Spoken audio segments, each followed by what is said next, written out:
Hello, everyone, and welcome to the Bollywood Cinema Club. I am the host of the Culture Cast, Chris Stashu. On every episode of the Bollywood Cinema Club, we take a look at an Indian cinema film from the past or present. But you know what? Most of the time, or almost every time, it's a film worth checking out. On this episode, I am joined by my good friend. You have heard him here before, talking about Brahmastra. He is one of the Brahmanch. I'm pretty sure he holds the Agni Astra. Film critic, graphic artist, one of my best friends, Dustin Rutledge. Hello. And on this episode of the Bollywood Cinema Club, it's kind of a sequel to the episode that we did about Brahmastra.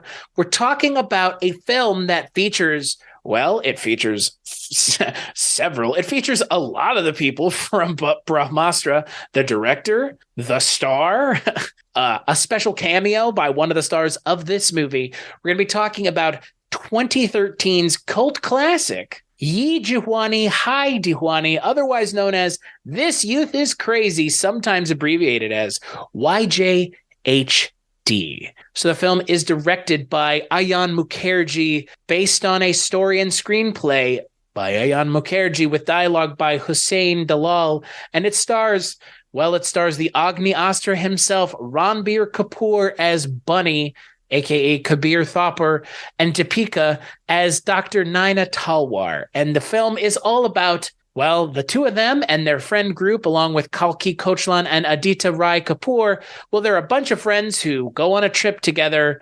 And then, as you would have it in an Indian cinema film, there's a time jump. They've all fallen out with one another, and they get back together at a wedding. Well, who gets back together? We'll be talking about that. This film came out in 2013, but we are going to be talking spoilers. Dustin, neither one of us had ever seen this film before, obviously. So I'm going to turn it over to you. Tell me a little bit about your initial thoughts on YJHD.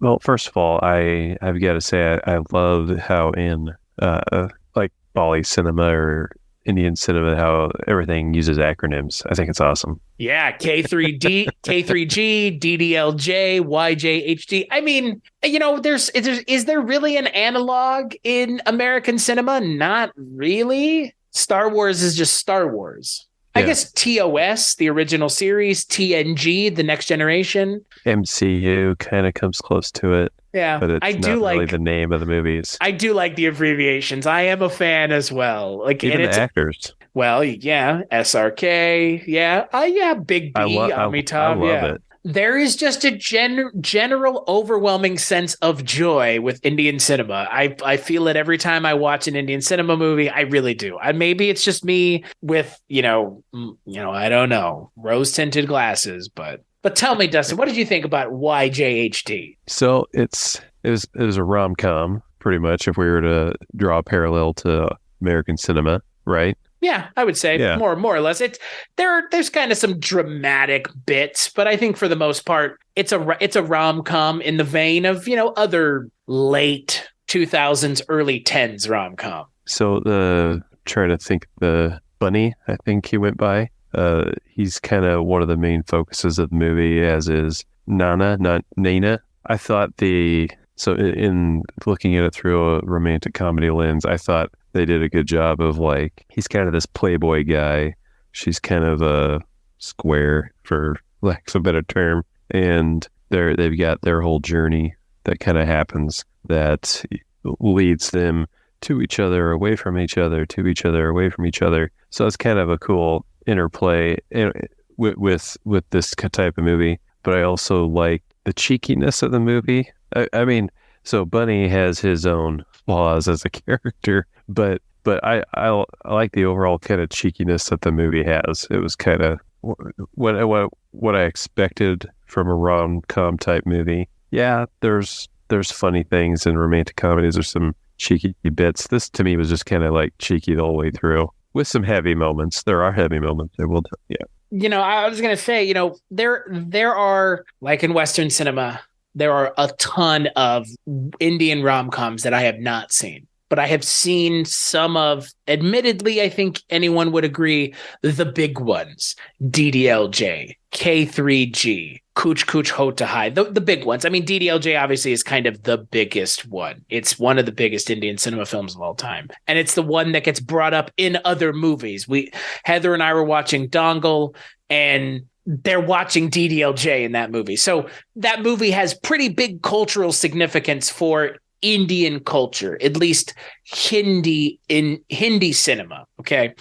So in a lot of ways, YJHD is the Gen Xer DDLJ, maybe millennial DDLJ. It's more in line with people our age, and probably people your age. You're a couple years older than me, but you're probably the age of the characters in this movie, right? Like I think that they're going on their kind of trip to the Himalayas.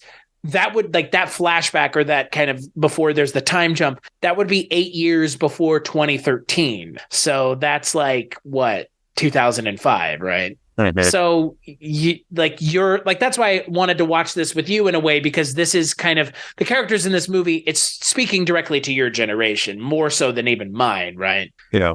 And I think DDLJ is speaking to a different generation because it's the early 90s. So it's speaking to people that are like Gen Xers, at least maybe earlier Gen Xers. And I think it's interesting to watch kind of these two movies, because this is a cult classic, as it's called. And I think it's interesting because it is a very successful movie at telling a story about a specific kind of character and a specific group of characters. And these characters would seem familiar to you, whether or not you're Indian or American or, Australian or British even. That there's a kind of timelessness and placelessness to the characters that I think is eminently relatable, which I think is something that DDLJ maybe doesn't have as much, because DDLJ is a little bit more rooted in the disparity between the culture in India, between the older culture and the younger culture, and kind of them coming to heads. And this movie has a little bit of it, but that's not the focus of this movie. This movie is a different focus and a different character journey that the character of Bunny goes through versus SRK's character in DDLJ.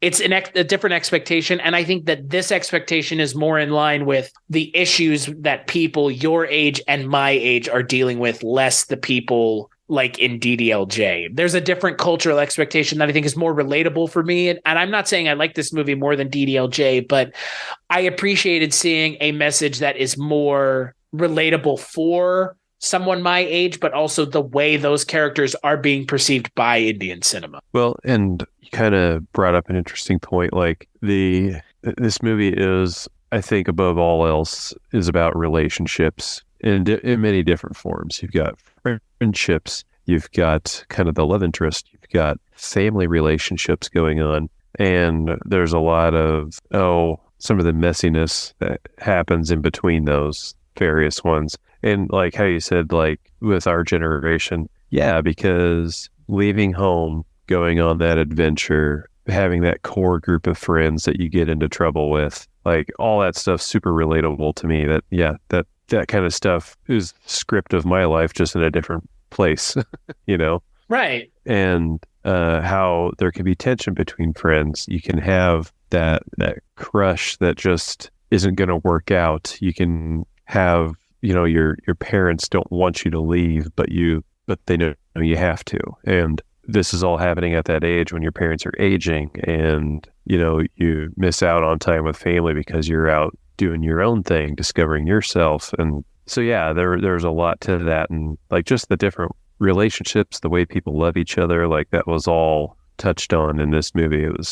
That part was pretty cool. I mean, there were moments of it, brings you to tears, and not much is said. Yeah, there are a couple moments towards the end of this movie that are flashbacks that really hit hard Yeah. in a way that it's not that I wasn't expecting, because I definitely cried at the end of DDLJ as well, but it was for different reasons. It's in that movie, it's less about the relationship with your own parents, more relationship with your student, like with your spouses or significant others' parents, and kind of pleasing them and their relationship with their parents, less your relationship with your parents. And this movie, it's about your relationship with your parents and your relationship with other people your age, which I appreciate. Like you said, I do appreciate that. I think it's also really smart that the movie is more about Deepika Padukone's character, because she's the main character of the movie. She is, yeah. And she plays a very, I would say, a very stereotypical, she's a medical student. She's very focused on her studies. She feels like a stereotype. And I think that all the characters in this movie feel like stereotypes, but I think that there are very few kinds of movies where that works. And rom-coms are one of them. I think rom-coms work with stereotype characters, because writing a character broadly means certain members of the audience can immediately associate with that character or understand that character, immediately. They don't need a lot of subtext. It's pretty obvious who these characters are, and they're written very broadly and very large, because again, larger characters with broader emotions work in movies that are comedies or in this rom-coms where, you're going to be putting these characters through the ringer. And in a lot of rom-coms, the characters wouldn't be together at the end because they've been put through such a ringer. But again, if you write them as broadly as possible, it kind of works. All the characters in this movie are stereotypes. Bunny is a womanizer. Nina is just a book nerd. You have Adi, who is, the tease. And then you have Avi, who's kind of the dark and serious one. But, they're all people that we know, or we are one of them. But that's what works about movies like this, regardless of who's making them, like you said, regardless of the Indian version or the Japanese version or the Mexican cinema version or the American cinema. Like they all are going to be hewing very close to the same kinds of characters, but putting them in scenarios that I think are more or less universal than more. But again, they all kind of have a universality to them, but they have a flavor of where they are. And we kind of see that in this movie. But I will say, because Nina is the main character, Bunny is used sparingly. And as much as I do like Ranbir Kapoor in this movie, his character is a little much, right? At least the first maybe hour, because this movie is 159 minutes. So, I mean, again, we're talking, 2.5 hours. So his character would be a lot if he was the main character. I'm glad he's not, but he's in a lot of the first half of the movie pre-intermission. His character is very, shall we say, immature. Yeah, you do spend a lot of the movie, like you get invested in again, I'll say the cheeky flirting back and forth between his character and Nana's, and you just want him to, you want to reach the screen and smack him, knock it off. Yeah, there's a scene early on where they're on the train together, and this is, I guess within this is the day that they've kind of reacquainted one another, because they knew each other from school, but they more or less traveled in similar circles but weren't friends with each other. And early on, Nina is sitting there with Adi and Avi and Bunny, and these kind of girls from the train show up, and Bunny is hitting on one of them pretty hard. This character will show up again later in the movie, which makes us all feel very Shakespearean and very kind of grand and epic that they're all in this circle already, even though they don't know it yet, because I guess that woman on the train is the sister of the guy that Adi ends up marrying at the end of the movie. Yeah. Which it just feels all very grand and epic, right? I mean, again, we've seen this now in several Indian cinema movies, like in K3G, where it all feels so kind of grandiose. Oh, you knew them then and they're here again. And but early on, Bunny is just hitting on all these women, and he seems like such a scumbag in front of this woman that he really likes, clearly. And again, but you can't tell if he just likes her because she's a good-looking woman or if there is more to it. And that's never answered in the first half of the movie. I guess they do kind of answer it obviously right at the end, but being a romantic comedy, it has I almost tell you, or I need to tell you something moment. And then I hate that. Something interrupts it. Yeah. I hate that. It is so lazy, right? It is lazy.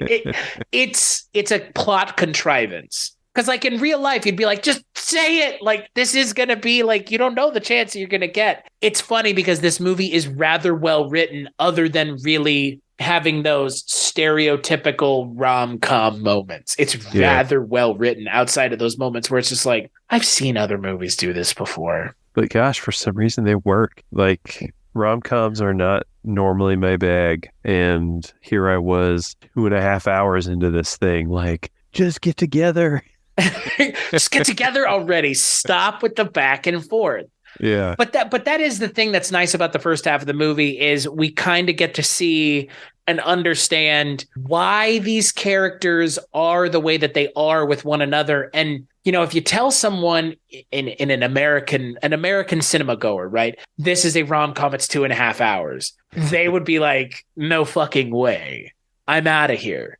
Or something like DDLJ, I think, is even longer than this. Like, but here's the thing: like the fact that these movies are able to give us, as much as I'm not a huge fan of Bunny's character in the first half of the movie, he feels like a complete character. He feels like a completely well thought out, completely fully realized character who I understand his wants, his needs, and what he's kind of trying to do with his life. And I again, you know, it's 2.5 hours and that's a lot for a rom-com, but I'm completely invested because they spend all that time doing that. Otherwise, I'm not invested because they take the time to tell us. They take the time to tell us who these characters are, and not just tell us, but show us, give us these situations that the characters are going through together, where they're climbing the mountain together, and then they talk about, at the top of the mountain, your dream will come true, and so somebody's going to go up there, and they go up there together. Nina and Bunny do, and it's this kind of poignant little moment between the two of them that does lead other places, and it's not an easy ask for an American cinema goer to willingly watch a 2.5 hour rom-com, but that feels like a fucking shame because the rom-coms that end up coming out are rushing. They're not taking the time to give you characters to get invested in. And what happens with that is 20 minutes in, you already know the formula of how this movie is going to go. With the movie you're talking about, like those rushed ones, you already know the formula of it. Whereas this, like I thought I knew, they're going to get together. But then there's moments it's like, oh, maybe they're not. Like it actually kind of throws you.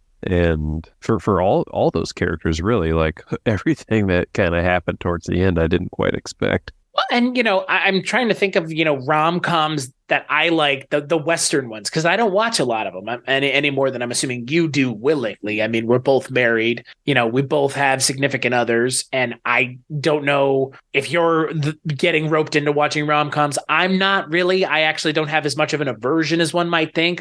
They're not something that either my wife or I like to watch, but like one of the ones that sticks out to me that I like, that I think people think is a rather long rom-com, is Forgetting Sarah Marshall. Yeah.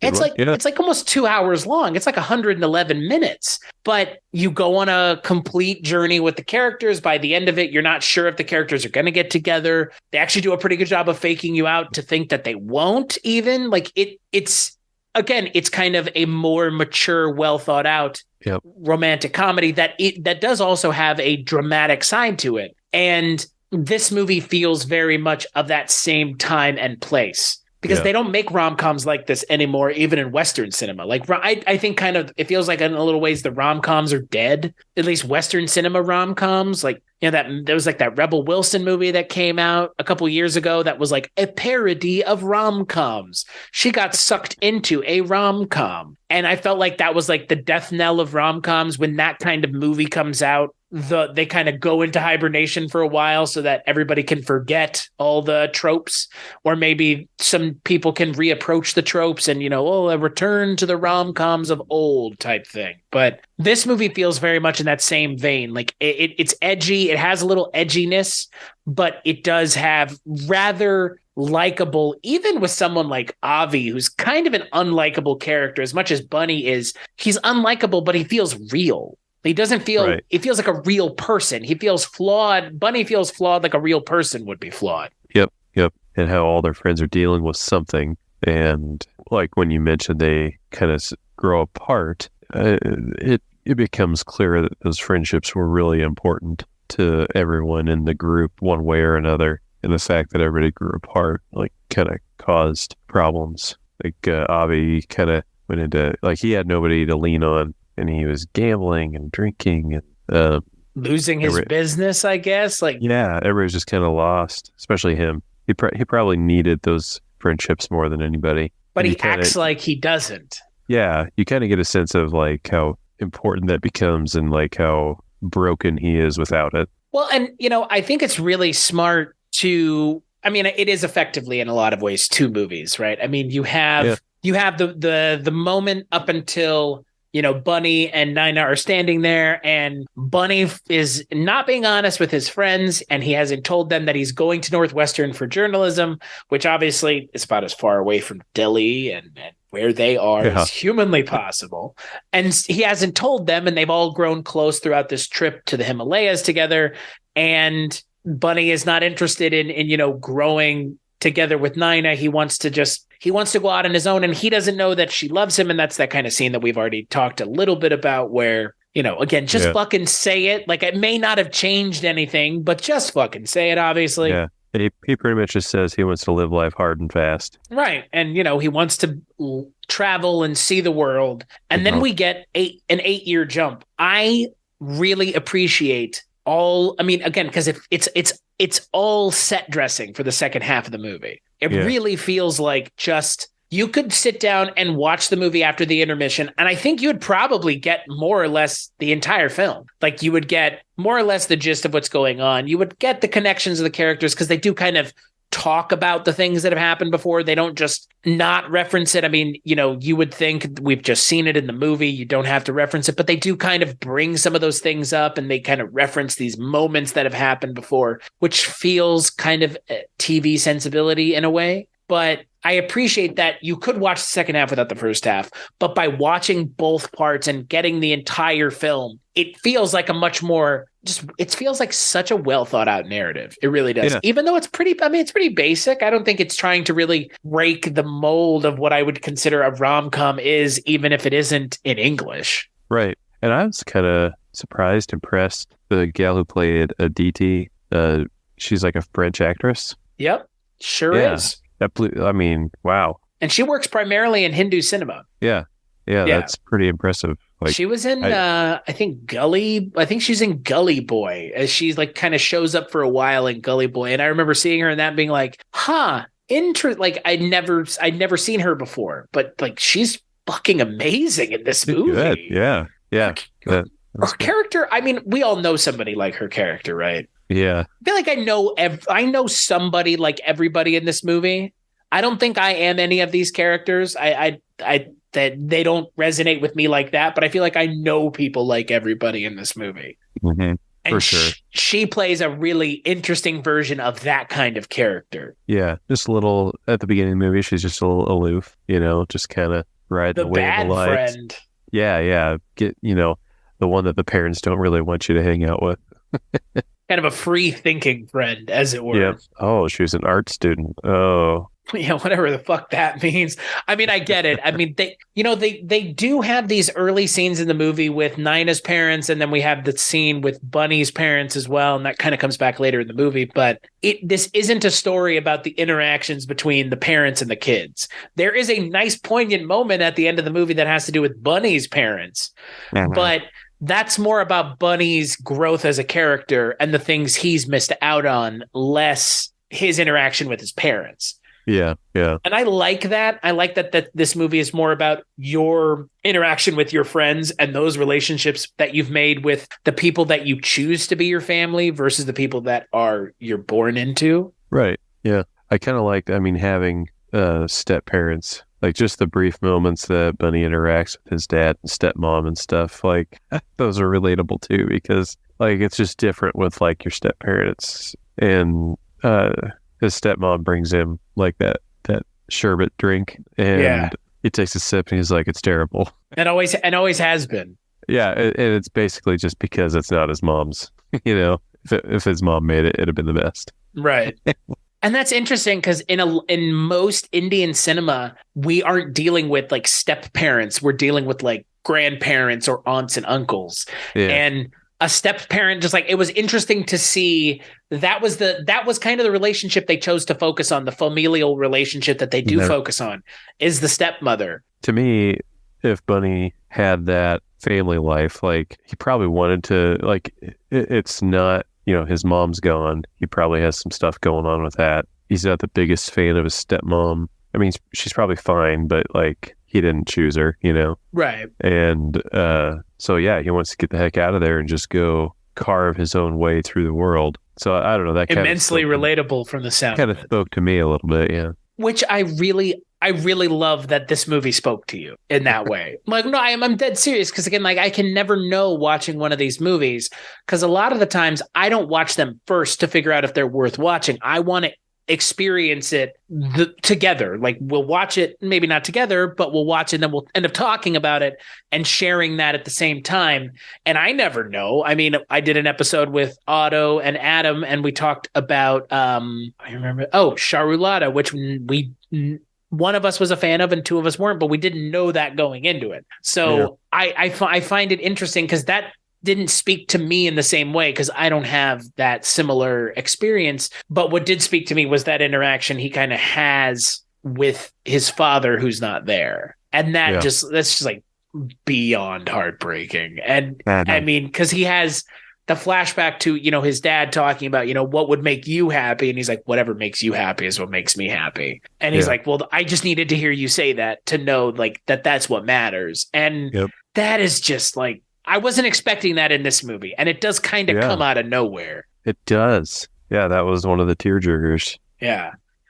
And I think it also goes with Farouk Sheikh, who plays Bunny's dad. It is just, he's such a nice looking guy. Like he just seems like he seems like a really genuine human being. Yeah. And you understand kind of gentle soul. Right. And so you can kind of see why Bunny is the way that he is, maybe like with the dad that he has, who seems like just this like genuinely nice guy who's like, I just want you to be happy.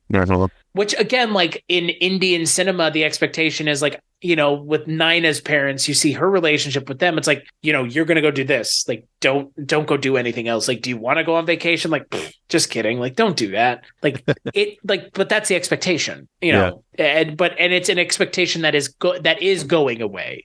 That is I mean, even in our Western society, we struggle with that. I mean, that's something that a lot of people our age really struggled with is, the expectations of your parents and what are your parents' expectations for you and what are they putting on you because of themselves and their shortcomings or perceived shortcomings. And there's not a lot of that in this movie, but they kind of hint at it, it feels like. And I appreciate that once again, we do have a movie that doesn't have a happy ending, yes, but it also has like an honest ending, I think, as well. Like it's honest with the journey of the characters. It doesn't sugarcoat it. Yep. Like I don't think American films would have the Avi character ending where he ended. Do you know what I mean? Right. And I definitely thought something bad was going to happen to Avi. And then they put it in that direction. Yeah, but I thought it was cool that towards the end, like for a group that was so tight together, and then they drew apart, and then at the end they're all back together, but not in the same places. Like they're all still separated, but they're together, just in a different way.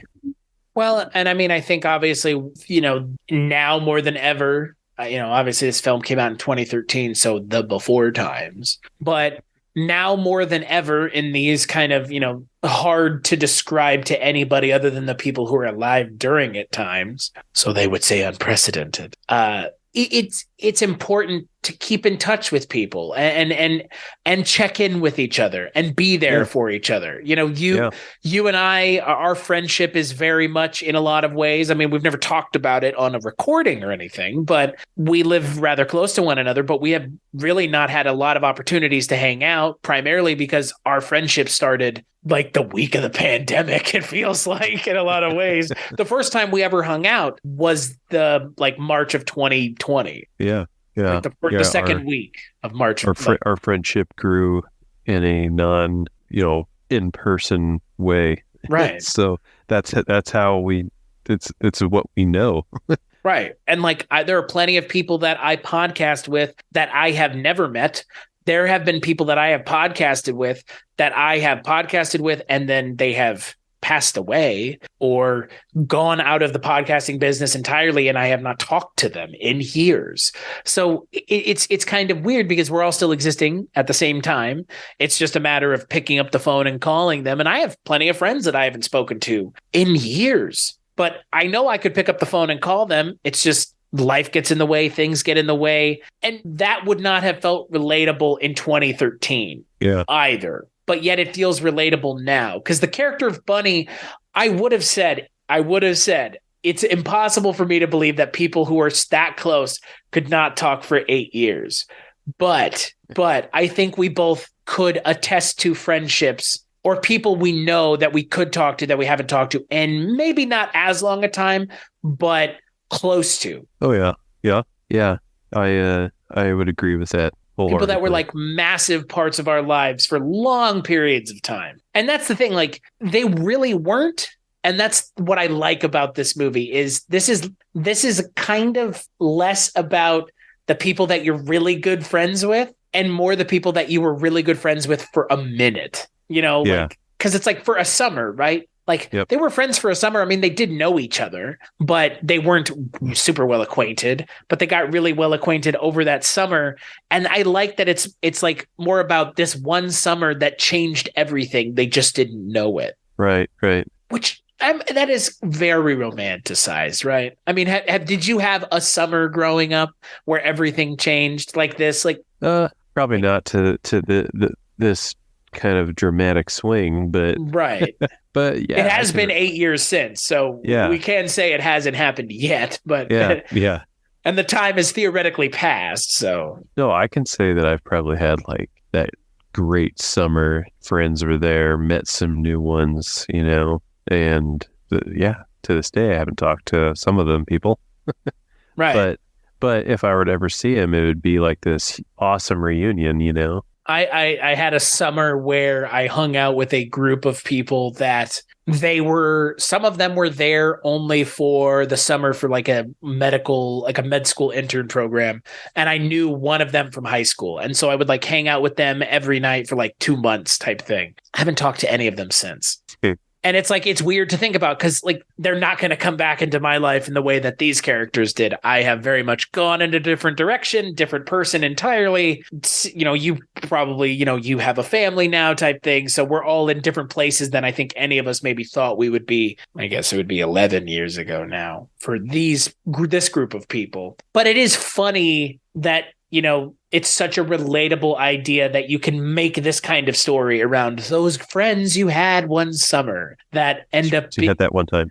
Yeah, that one time that end up being, you can't get them out of your mind. And that's the thing, like, Bunny does come back. Yeah. Well, I like how it starts off with Nana kind of going out of her comfort zone, and she is in Bunny's comfort zone, doing the wild, crazy stuff. Right. And then it flips. He comes back for this wedding, and now he's kind of on her home turf in her comfort zone with the families in the community and all that. And he kind of struggles at first with like, he needs to get back out into the world. This is dragging him down. But then obviously he comes to realize otherwise. And I like that the second half of the movie is all essentially more or less set at the wedding in Rajasthan, in Udaipur, which the time I went to India, that is one of the places that we went to in India was Udaipur. And it is a great place to have a destination wedding in India. It's beautiful. It is just like a giant lake in the middle of the town. I mean, you kind of see it in the movie. They show it. I mean, they show a lot of like traveling on like boats when they're showing establishing shots. But the imagery in the second half of the movie and like the setting and the production value, I mean, it's impressive. I mean, they're setting it in a place that's already beautiful, but a great, a kind of a great contrast to the beginning of the movie, which it's not that there wasn't a lot of like interesting stuff to look at, but it was less about what they were doing and more about the interactions with the characters. Yeah. And I like that the second half of the movie also sets it somewhere that's really kind of interesting and nice to look at it. And it feels very specific to, I'm not going to say specific to India, but specific to Indian cinema. It doesn't just feel like some hotel somewhere. It feels like a hotel in Udaipur that has this kind of very interesting architectural look to it. Yeah, I noticed that architecture, and like when they're kind of sneaking around trying to find out what the groom's dance is going to be, like they're like scaling the wall and coming down onto this other wall to like see what they're doing and kind of hang up half upside down to peek in there. And I was like, you couldn't do that in a regular building or house.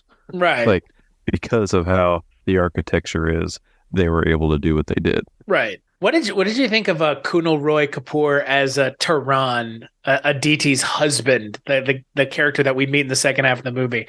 I didn't know I couldn't tell if the movie wanted me to laugh at him or with him. Like I could never really get a read on his character because he's kind of the odd man out. He would theoretically be like the audience in an American cinema movie. You could tell a movie from his point of view, right? And there have been where it's like the person who comes into the family or the group of friends from the outside. Well, my first impression of him was he's kind of like just a goob, like a goober, like just a little, like, who's this guy? Like he's not part of their group. He's nothing like them. And like Ben Stiller from Meet the Parents. Yeah. He's just kind of an outsider, or, almost kind of a nerd. Well, that's the way they paint him. They paint him as this like socially awkward guy, but like it's weird. Like towards the end of the movie, they kind of drop that. Like I don't get it. Like he wears like Hawaiian shirts, so we're clearly supposed to think he's like kind of a dork. But like someone like Adi, her character, the way that she's played, like she wouldn't be with someone like that. Like they make it very clear. So whatever, I'm just trying to look for that moment where I understand what her character sees in him. Yeah. And wasn't Avi kind of into her? I guess like that's what I could never figure out in the first half of the movie is Avi and Adi aren't a thing. A thing. And I thought something was going to happen. I thought they were going to get together and like before the wedding happened. But it was became a moment of, she basically says that guy, the person she is marrying, she's a better person with that person. And which, given where Avi's character kind of is in this movie when we come back to him, makes sense. Yeah. Because he's kind of a dickhead in the first half of the movie. I mean, they get into this giant set piece of a fight that's Indiana Jones and the Temple of Doom kind of adjacent, where they're chased through the streets by these kind of dickheads that they piss off accidentally, though I guess it kind of makes sense later that Avi is an alcoholic, but kind of don't understand what's going on. And they kind of have this chase through the streets of a Himalayan town, which is a really well done set piece for a rom-com. Holy cow. Like I was entertained throughout. Yeah. And everybody's got that friend that wants to start a fight. Right. Or like, Audie doesn't keep her mouth shut. She just keeps yelling at him and like, bring it up. We all have one of those friends, right? Yeah. But like she, again, like her character and Avi, I don't kind of, it feels kind of like a missed opportunity. They could have gone into it a little bit more in the second half of the movie because it feels like they spend a fair amount of time in the first part of the movie, pre-intermission, kind of talking about their relationship. Yeah. Or their relationship is kind of 1B to Bunny and Nina's 1A. And it doesn't really get wrapped up in a meaningful or even successful way. I don't think it gets wrapped up successfully. Their relationship. I feel like she just kind of goes, well, I feel better when I'm with him than I'm with you, which again makes sense. He's an alcoholic. He's gambling. He's really down on his luck when we come back to him post intermission. But that's it. Like that's as far as it goes. And it feels like a missed opportunity because, Dita Roy Kapoor is a fantastic actor. He's really good as Avi. It's a little on the nose. I mean, it's not anything new with that kind of character. He's gambling and he's an alcoholic again, right? Yeah. But that interaction between Avi and Adi was so good and so interesting, their kind of chemistry back and forth, that I would have liked to have seen them do a little bit more, even if the conclusion doesn't change. Like, I'm not saying change so that she ends up with him at the end of the movie. I think the important message is to not have them be together, but they should have approached it, because it wasn't just a throwaway relationship. And that's kind of the way it felt. It felt like they focused more on Bunny and Nina in the second half of the movie. And they had an opportunity to focus on both. I mean, the character is still there. Like, it's not like they wrote him out of the movie. Yeah. They focus more on Bunny and Avi than they do on Avi and Adi in the second half of the movie. I think Bunny was he's kind of a disruptive force. Not always disruptive, but just a force. Right. Within the friendship group, where he's more important to them than he realizes. He doesn't realize that till towards the end. Well, it turns out he's the glue. Yeah. And here he thought that he was just like the feather in the wind. Right. He's the goof of the group. Yeah. But he doesn't realize the goof can be the glue. I don't know if you're the glue for some of your friend groups, but I 100% am for certain aspects of certain angles of my friend group. I am 100% the glue for some of those, to the point where, because I don't talk to those people enough or as much or at all, other people are not talked to either, or they have lost touch with people. Yeah. Like, I can directly trace, though I would never take credit for it, one group of people that I know, a marriage exists more or less, not because of me, but we met those people we met the people that ended up forming a relationship with someone else I knew because of me, which is insane. I have one of those. Right. And I only met one of those people because I knew someone that he had gone to. I met him because I knew his roommate, because his roommate went to high school with me. So I would never have even met him if I had not gone to high school with his roommate, who I'm not even friends with now. It's insane. Like, yeah, to be the glue is not something you ask for. It just kind of happens. Right. And it just, everybody together has a good time, and you can tell that group is a good group when they're together. So somebody has to, sometimes it just happens organically, but somebody has to be the one to make sure that group gets together. Like, I have friends who lived in the same apartment complex together, didn't know it, then found out, and even after finding out, didn't hang out because I didn't live in Texas, because I was the one that got the whole friend group together, because nobody ever hung out separately. And some people didn't have a way to hang out. It's like, it's just, I don't know. Like, it's interesting because I don't empathize with the Bunny character in the movie because he's very different from me. But all of the characters are more or less just a personality type or a part of a whole in some respects. Yeah. And the Bunny character, I definitely emotionally resonated with more some of the aspects of the character arc that he has. Because that whole thing about being the glue, it kind of sucks. Like, it really does kind of suck in a way. Yeah. It keeps you tethered, and he didn't want to be tethered. Right, exactly. And I'm 2 movies into this genre of film, but here I am 2 movies in, with Brahmastra being the first one, and now this one. And just every scene, like song and dance scene that comes up, I'm like looking forward to them now. I'm like, these are fun. They're catchy.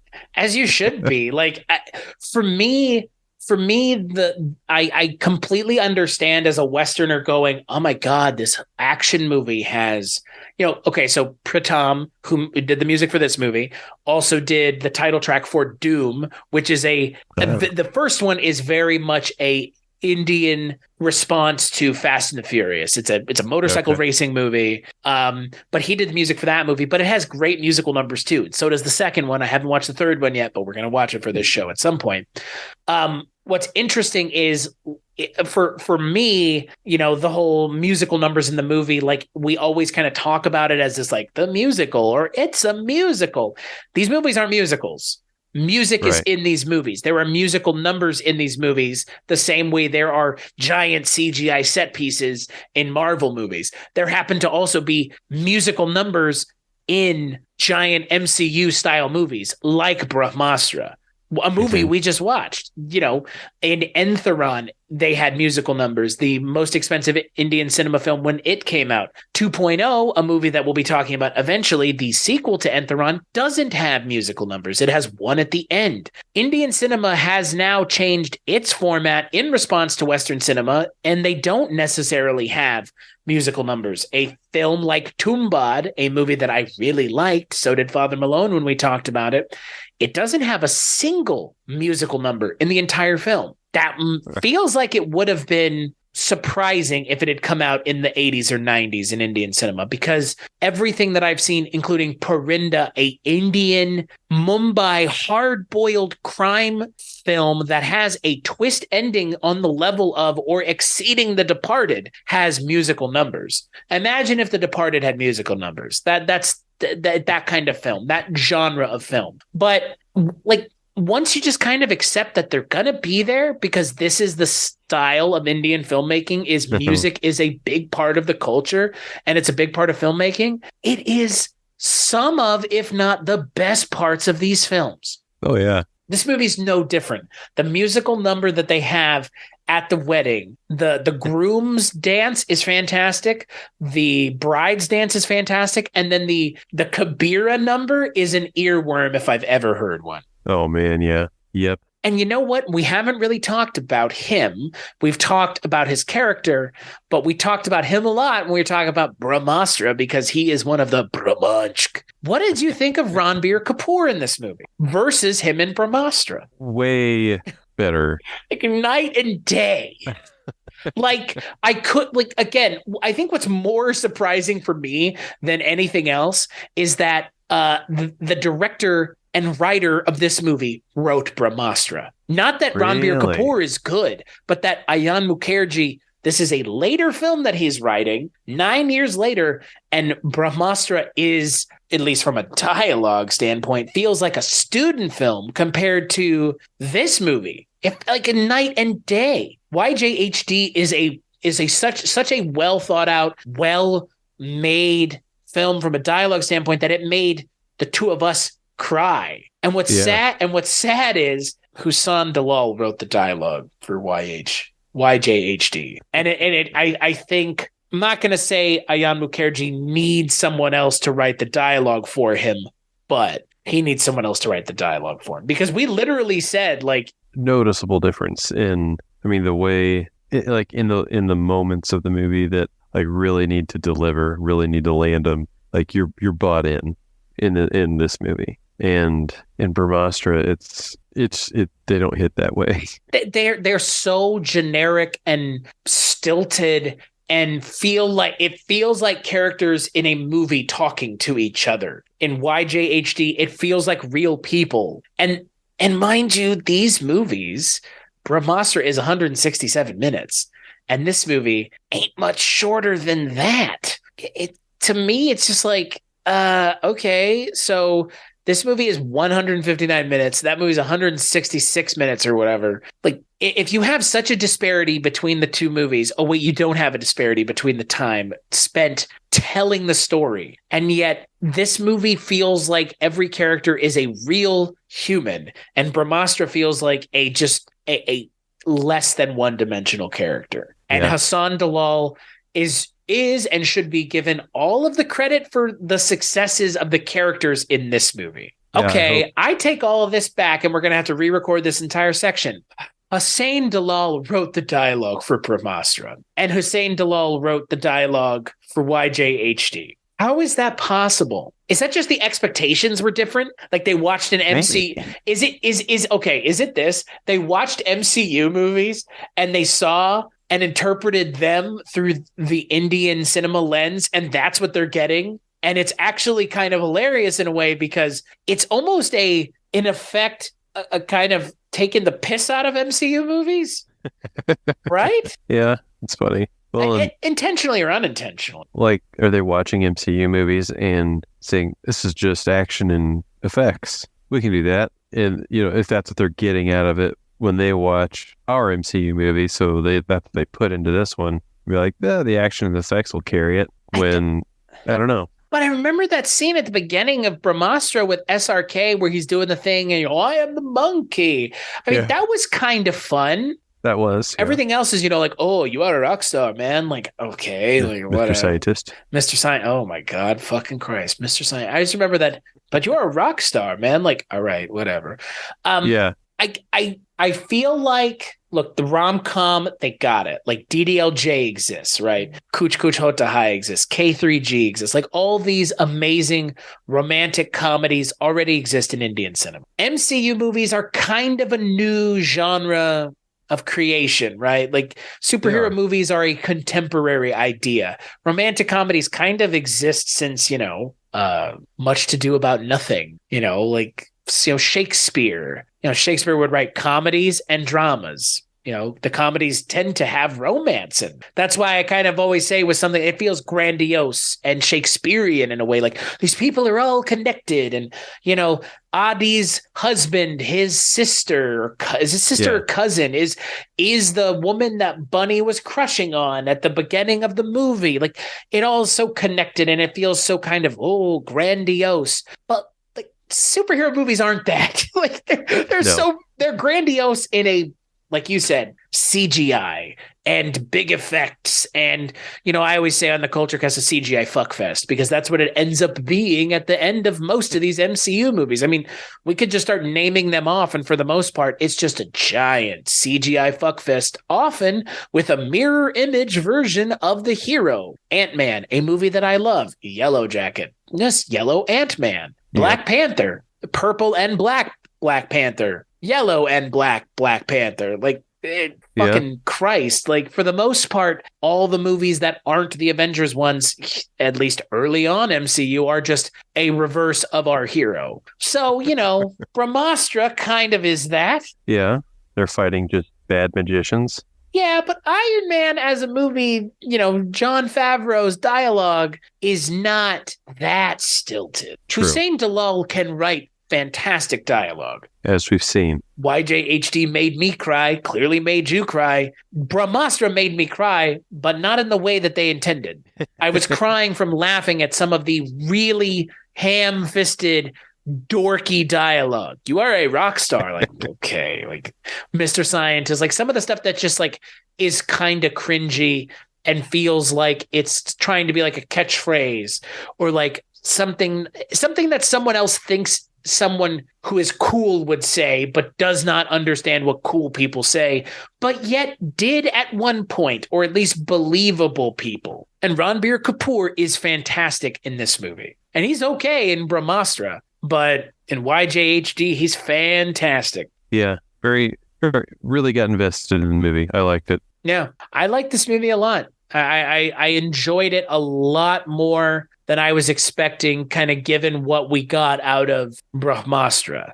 But they're so different. They don't even like Brahmastra doesn't even feel like it was made by the same director as this movie. Like it just feels so. I mean, okay, even if the scenes, if we think about Brahmastra, right?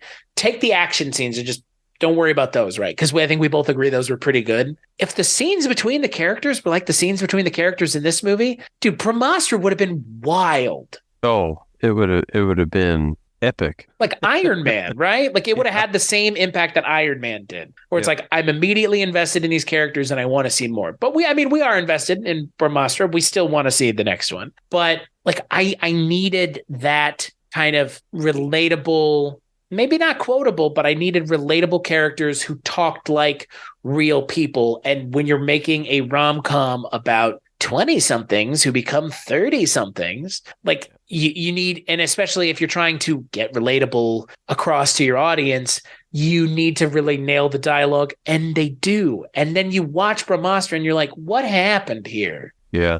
It would have put it over the top. Yeah, there's so many people from that movie that are in this movie. Ranbir Kapoor, Ayan Mukherjee directing. Deepika Padukone is in Brahmastra in a rather small role, obviously, playing Ranbir Kapoor's mom, which is kind of strange.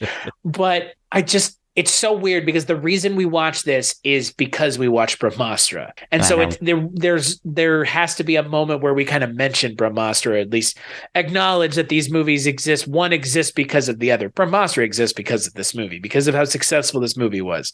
This movie got nominated for Filmfare Awards, which is, again, like we've already talked about, the Indian cinema equivalent of the Oscars. So it didn't win any, but it was nominated for film and director and actor and actress and supporting actor and supporting actress and for music. So it was nominated for all of them because it really resonated with people in India. And again, we've kind of talked about how this movie would resonate with most people, I think, outside of India. So as long as it's, I mean, again, that's the kind of the question I have as we bring this episode to a close about this movie. If you're not someone my age, if you're not someone your age, can you still enjoy this movie? I think so. At the heart of it, it's relationships, and even if you're someone younger, early 20s into the romantic comedy type movie, I think it would still almost kind of give a glimpse into what is yet to come, and kind of connect to it that way.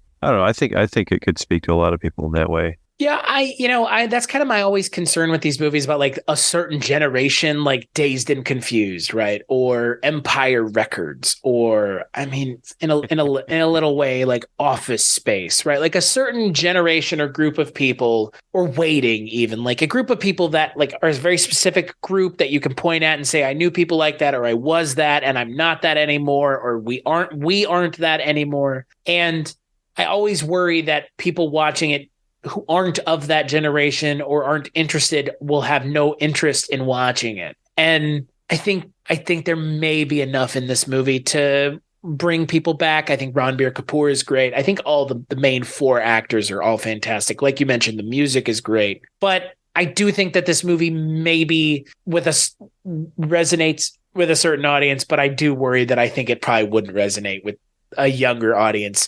Might find Ranbir Kapoor's character a little too problematic. I think people older than you might get put off by him. Yeah. Right. I think people older than you might be kind of put off by, how kind of cavalier Bunny is, and, how they might be throwing their kind of ills to the wind about, I don't know. I feel like people older than us might get it, but I think people younger than me would definitely find problems with this movie, which is fine. I mean, I'm sure there's problems with Forgetting Sarah Marshall. Rom-coms tend to be movies that don't age necessarily very well in a lot of ways.